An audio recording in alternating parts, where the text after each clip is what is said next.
Hey, hey, hey, happy birthday. I brought cake. Yes! Oh, yummy! Cake time. Whose birthday is it? It's cake. Cake! Yeah, cake. Now, what if I told you that this cake was made with bugs? Are you serious? Happy birthday. Food scientists in the Netherlands have been working on a new type of butter made from the fat of lots and lots of wriggly larvae. It's blended up, then put in a big spinning machine which separates the fat from all the other stuff. And you're left with this. Butter. Well, sorta. Turns out it didn't exactly taste like regular cow's butter, so they mixed in some of the good old-fashioned stuff to keep it tasting tasty. And no one could tell the difference. In fact, there are heaps of people all around the world making lots of stuff from insects. And while it might not sound that appealing at first, experts reckon there's a lot of reasons why bugs could be the food of the future. Well, Nat, I think there's a lot of reasons why bugs could be the food of the future. This is Chris. She knows a lot about bugs. Bugs are really nutritious. They're good for you. They don't use a lot of water, in fact, hardly any water. You can feed them on waste product food, like so the offcuts from fruit and vegetable peelings from kitchens and stuff like that.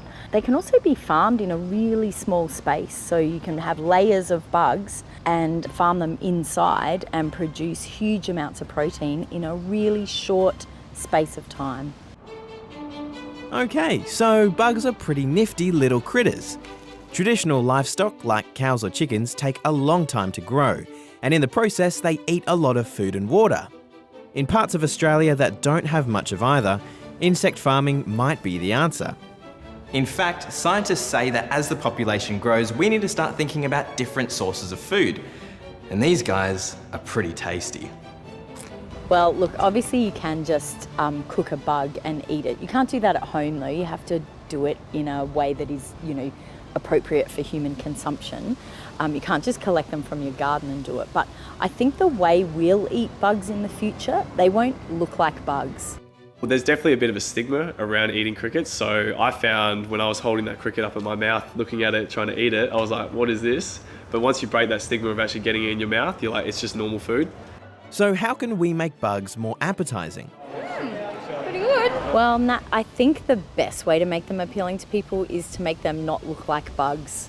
So most of the way that we'll eat bugs in the future will be as a protein powder that is a food additive. So you might be able to have a corn chip that has got bug protein powder in it, and you won't taste the bugs, you won't see the bugs.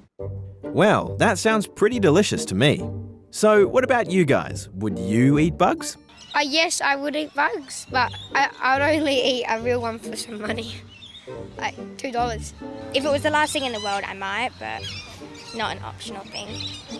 If I had to, I would do it. I would actually like to do that sometimes, to try something new. If it was the last thing on earth, I would eat it, and who knows, it might be tasty. Oh well, it seems like we've still got a little way to go before we'll all be having bugs for breakfast.